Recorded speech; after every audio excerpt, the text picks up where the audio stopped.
I'm Meredith. I'm 52 years old. I live with my husband, Thomas, who is 59 years old, and our college student daughter, Autumn. I work as an insurance saleswoman. My husband seems to have become more irritable with age, although he wasn't like this in the past. His attitude towards store clerks and his foul language while driving are particularly bad. If a moped slows down during a right turn, he'll roll down the window. "Hurry up and turn," he shouts, honking the horn.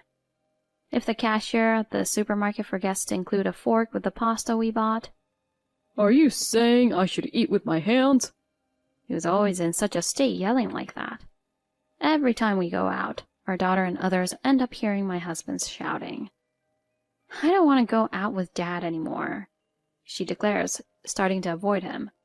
When my daughter starts to avoid him, "Why is Autumn acting like that towards me? Is she suddenly rebelling? Is it because of how you raised her?" my husband snapped at me.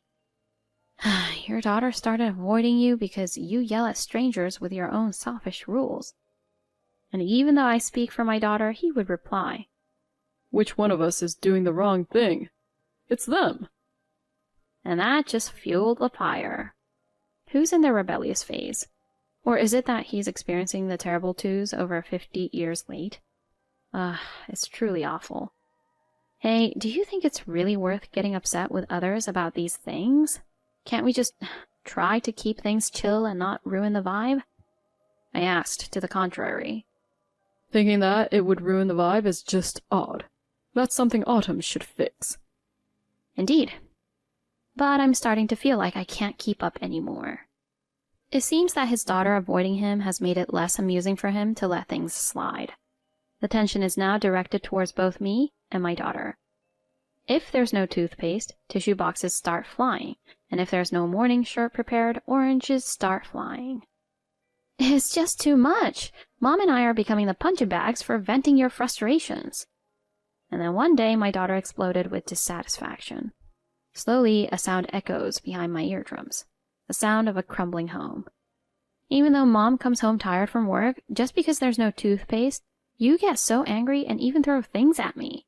It's totally unreasonable. Oranges or tissues won't cause any harm, right? If you prepare it yourself, it's no big deal, right? I can't keep up with you. I can't just go stepping on mines not knowing when they'll blow up, right? And so my daughter continues to avoid her father more and more. My husband only takes it further because of this. Why is Autumn's attitude towards me so bad? He kicks the wash basin to intimidate me. The toothbrushes stacked up on the kicked wash basin fell with a clatter. It scattered all over. After that, I started to believe that my daughter, if not me, needed to find a way to escape from my husband's unreasonable clutches. In winter, even though I got the flu shot, because I work outside a lot, I still got the flu and had to stay in bed. I had a high fever of 103 degrees, but the timing was bad. It coincided with the plans my father-in-law had made to celebrate his 80th birthday abroad. My daughter couldn't go because of her university club activities, but my husband, father-in-law, and mother-in-law and I planned to go. Given the circumstances, I also suspected it might be COVID-19, but this time it turned out to be influenza. It'll get better while we're abroad, so just come along. I've already booked the plane tickets and hotel reservations. I was ordered by my husband. However, influenza is contagious, so I can't go. It's too risky. I had no choice but to refuse. It would not only inconvenience my in-laws and fellow passengers on the plane, but also those at the destination. But my husband was in the midst of his stubborn phase. Don't mess with me. Why of all days is it happening today? I've been mentioning this day for a while now. And then the desk was struck. Even if you say that... It's because you have no self-discipline. And then you tell me to prepare everything by myself? Ugh, don't joke around. With shouts and protests, my husband started preparing alone. Bang, bang. He began opening and closing the suitcase loudly, starting his preparations. The next morning, I was woken up by my husband yelling at me. It was still 4 o'clock. My husband woke up early to catch an early morning flight. I stayed up all night because I had to prepare everything alone. He shouts angrily. I'm sorry, but I also have a fever. Due to the flu, my voice had become hoarse. The fever shows no signs of going down, and I keep coughing. My joints ache so much that I can't even get out of bed. Even though I got medicine from the hospital yesterday, instead of getting better, I feel worse than yesterday. You're good at playing the sick role. With disgust, my husband spits out.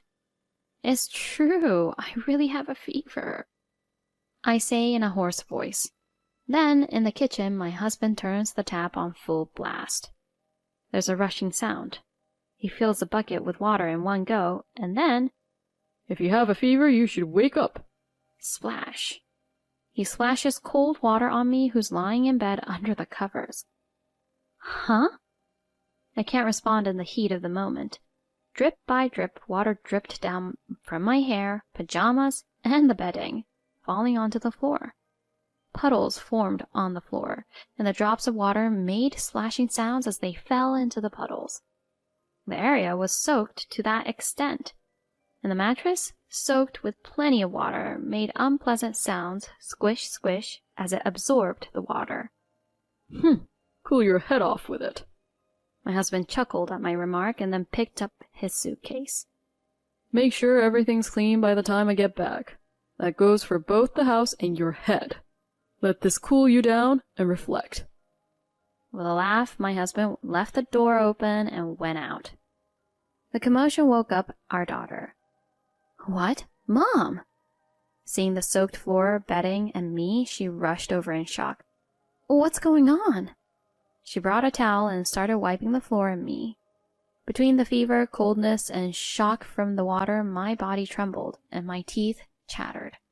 With my teeth clattering, I spoke in fragments. I had plans.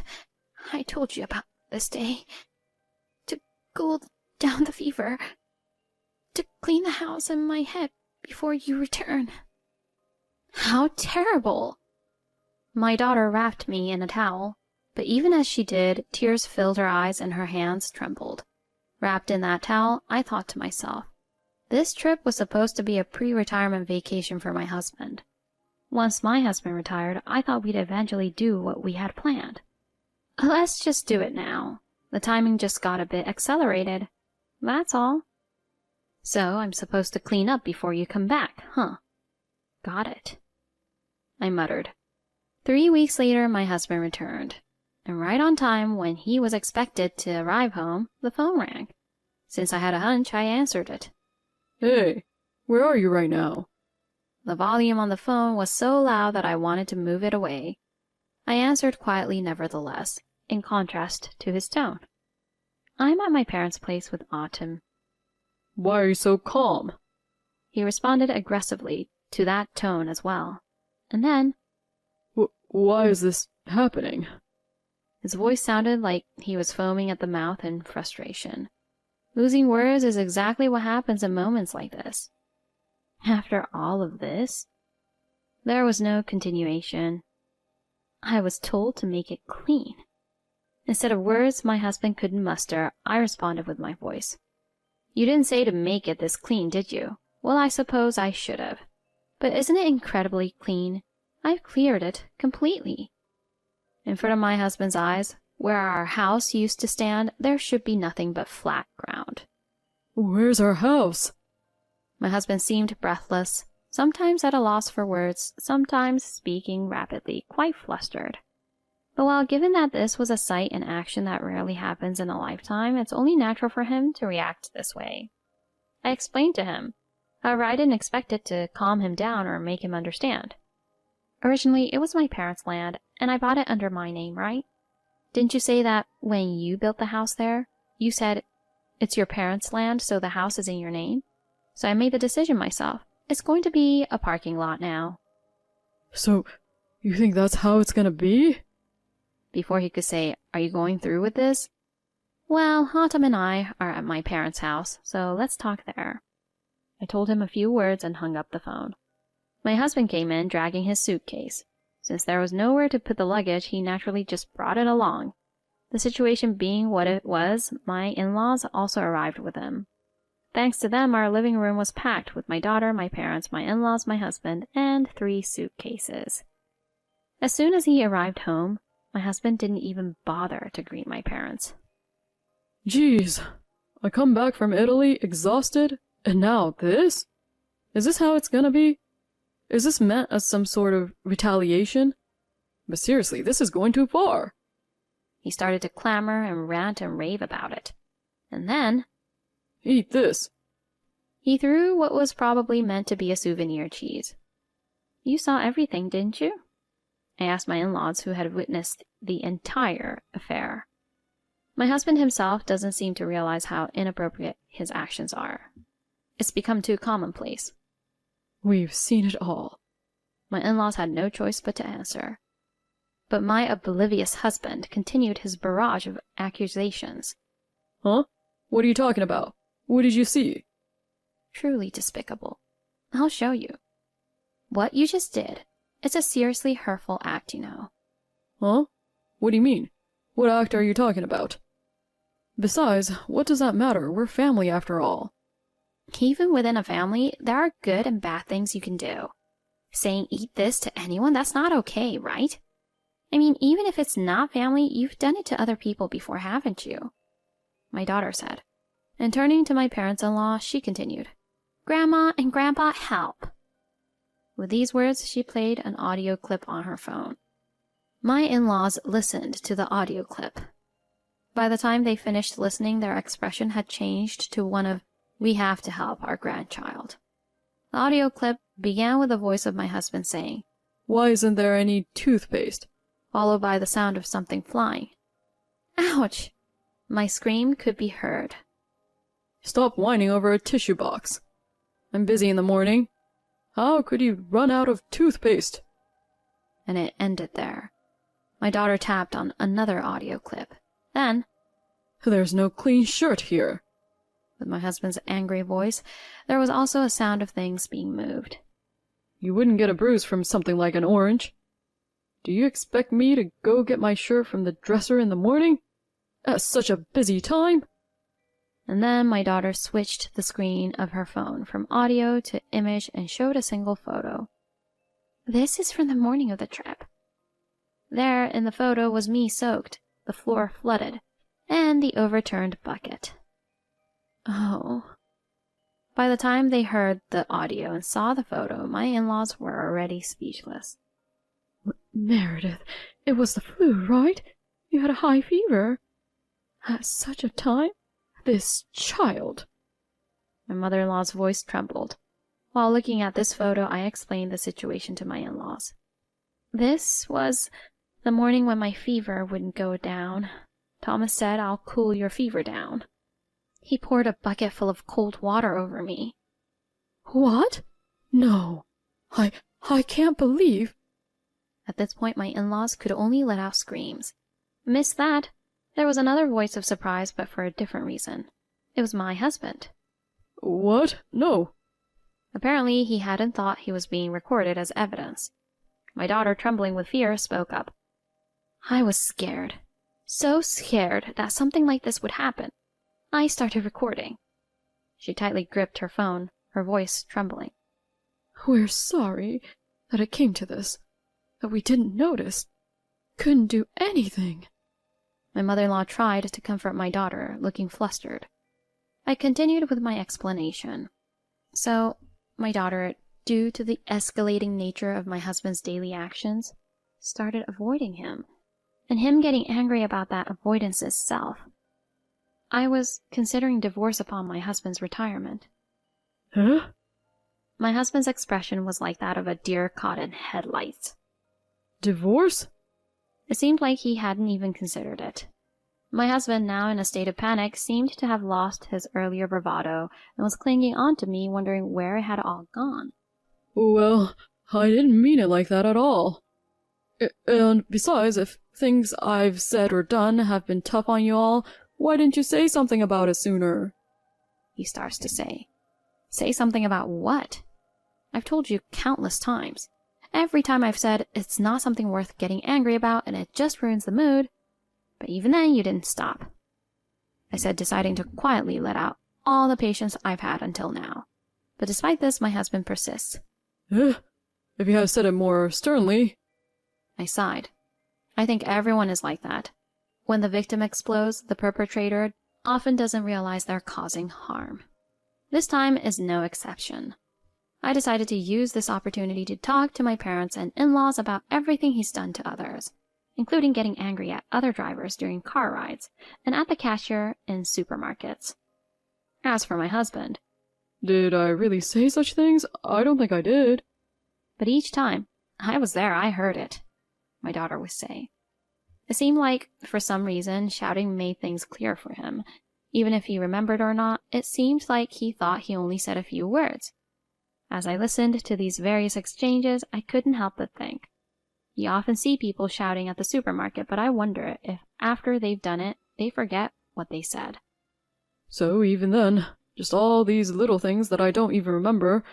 I mean, sure, I've piled them up, but still, it doesn't change the fact that they are all trivial, like making a fuss about small matters or going to such lengths, my husband said, bringing the conversation back. I understand that having the house cleared makes a terrifying visual impact, and it's understandable that it might shock you. However, my mother-in-law... You don't think you let it build up that much to explode? What's trivial about this? With a voice filled with equal parts anger and sadness, she squeezed out her words, causing my husband's momentum to wane. We were steadily preparing for retirement 2 months later. It's just that it happened earlier, so we could do it this soon, I said. My mother then said, She had already consulted with us, and when you two separated, she came to our house. We too had heard many stories and felt that a divorce was inevitable, and we also wanted to evacuate our grandchild as soon as possible. This proved to us that her intention had existed for a long time. My mother-in-law then said, You might think it's trivial, but this is already a grave sin. I wonder how Autumn felt about recording and taking pictures with her phone. I wonder how Meredith felt about clearing the house. To imagine the resolve you made, it feels like my heart is about to burst. Don't you even have that kind of imagination? Can't you think from others' perspectives? Even if you don't expect forgiveness, apologize. Apologize not with "I'm sorry, please forgive me," but with the meaning "I'm sorry, I won't do it again." She shouted and slapped my husband on the back. Before my husband, she put her hands on the floor. At the same time, my father-in-law also placed his hands. I'm truly sorry. My son has been terribly disrespectful. His father held my husband's head down to apologize. However, we're not getting a divorce. Don't make decisions on your own. My husband continued to say something like that. You're really something. With tears in her eyes, my mother-in-law fiercely slapped my husband's back. You must really have the heart of a demon to be able to listen to a recording like that and still feel like you're not leaving. Hearing that, I thought, when we got married, my husband didn't have such a heart of stone in him, but with age, maybe a demon has taken residence. Thinking about it, I wondered if clearing the house might make the demon leave as well. I decided to sprinkle salt in the parking lot just in case. Eventually, we ended up with a mutual divorce, but my daughter's recordings served as evidence, acknowledging the psychological distress I endured daily, so I received compensation. My daughter and I stayed with my parents for a while, then we rented an apartment shortly after. I continued working at the life insurance company as usual. I felt relieved not to experience random stressors like oranges or tissues flying at me anymore. Looking back, it was quite a stressful situation. The site of the house was turned into a parking lot, which brought in a fixed income, which I used to save a little money for my daughter's wedding. My in-laws were truly furious and never allowed my husband to enter the house, seemingly to protect their grandchild. As for my in-laws, stay away from my grandchild and leave this town, they told my husband, and he moved far away. I didn't care if I was going to be in the dark financially as he approached retirement and had to pay alimony. A few years later, my daughter got married. My mother-in-law and father-in-law were also present at the wedding. I'm able to hold the ceremony being cherished by everyone. Our daughter looked so happy, being watched over by both sets of grandparents. My mother-in-law, father-in-law, my parents, and I were all there for our daughter. I framed and displayed a group photo of all 6 of us tightly packed together.